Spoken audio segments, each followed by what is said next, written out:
Hello friends, कैसे हैं आप सभी। स्वागत करता हूं आपका अपने यूट्यूब चैनल पर एक और नई टॉपिक के साथ जिसका नाम है मध्यकालीन भारत का इतिहास। तो आज हम इससे संबंधित कुछ एमसीक्यूज को हल करेंगे। तो चलिए आइए शुरू करते हैं। तो पहला प्रश्न है, मोहम्मद बिन कासिम द्वारा सिंध की विजय कब हुई। इस प्रश्न का जो सही उत्तर हो जाएगा वह है 712 ईस्वी में। और जिस समय मोहम्मद बिन कासिम ने सिंध पर विजय प्राप्त की थी, तो उस समय वहां के जो शासक थे उनका नाम था दाहिर। वह चच के पुत्र दाई थे। और इस बात की जानकारी जो हमें है फारसी ग्रंथ चशनामा में हमें देखने को मिलती है। तो अगला प्रश्न, भारत में प्रथम मुस्लिम आक्रमणकारी कौन था। आपके ऑप्शन है मोहम्मद महमूद गजनवी, अकबर, मोहम्मद बिन कासिम, मोहम्मद गौरी। तो आप सभी इस प्रश्न का उत्तर भली भांति जानते हैं। इस प्रश्न से उत्तर हो जाएगा मोहम्मद बिन कासिम। अगला प्रश्न, निम्न में से कौन चंदेल शासक महमूद गजनवी से पराजित नहीं हुआ। तो इस प्रश्न का सही उत्तर हो जाएगा विद्याधर। अगला प्रश्न, महमूद गजनवी के साथ भारत आने वाला प्रसिद्ध इतिहासकार कौन था। तो इस प्रश्न का सही उत्तर हो जाएगा अल बरूनी। और अल बरूनी जो था वह 11वीं सदी में भारत आया था। कब आया था? 11वीं ईस्वी में भारत आए थे। अगला प्रश्न है, महमूद गजनवी दरबारी इतिहासकार कौन था। तो इस प्रश्न का सही उत्तर हो जाएगा उत्बी। और इनके पुस्तक भी है जिसका नाम है किताब उल यामनी। अल बरूनी द्वारा कौन सी पुस्तक लिखी गई है। तो इस प्रश्न का उत्तर आप सभी भली भांति जानते हैं।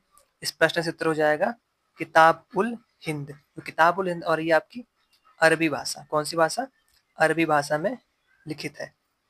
और तारीख यामनी अभी पढ़ा, ये उत्बी द्वारा लिखी गई है, उत्बी। और जो शाहनामा है ये फिरदौसी, ये फिरदौसी द्वारा लिखी गई है। अगला प्रश्न, निम्न में से किसने पुराणों का अध्ययन किया था। तो इस प्रश्न का सही उत्तर हो जाएगा अल बरूनी। अगला प्रश्न, अल बरूनी किस देश का रहने वाला था। तो इस प्रश्न का जो सही उत्तर है वह है ख्वारिज्म। यह ख्वारिज्म का रहने वाला था। अगला प्रश्न, तराइन का युद्ध किस वर्ष हुआ था। तो तराइन का जो प्रथम युद्ध था वह हुआ था आपका 1191। और जो तराइन का द्वितीय युद्ध था वह हुआ था आपका 1192 में। और इसी युद्ध में जो पृथ्वीराज तृतीय थे वह उनको पराजित किया था मोहम्मद गौरी ने।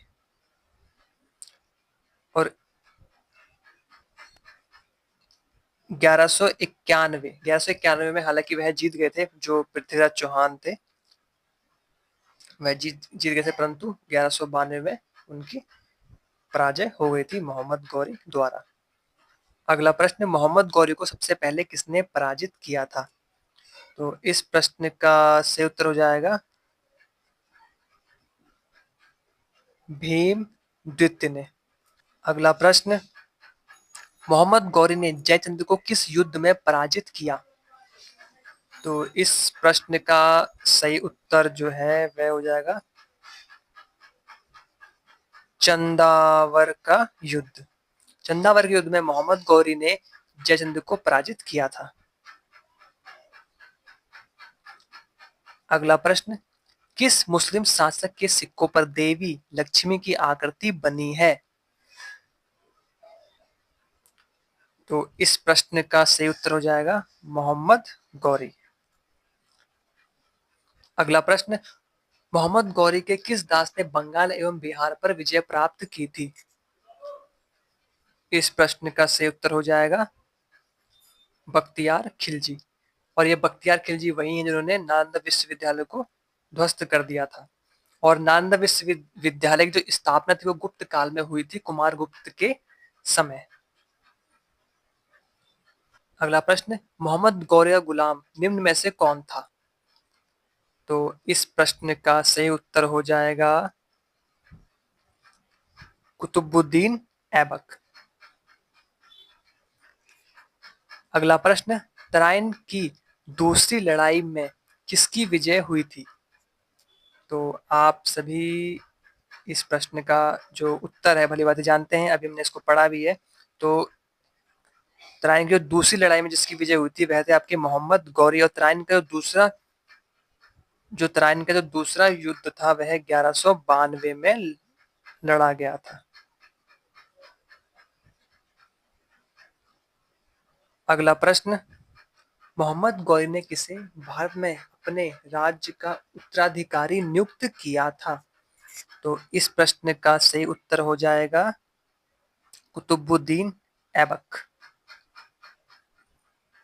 अगला प्रश्न, मोहम्मद गौरी ने किसके विरुद्ध गुजरात में युद्ध किया था? तो इस प्रश्न का सही उत्तर आप सभी जानते हैं, वह हो जाएगा भीमदेव सोलंकी। अगला प्रश्न, पृथ्वीराज रासो किसके द्वारा लिखी गई थी? तो इस प्रश्न का सही उत्तर हो जाएगा चंद बरदाई।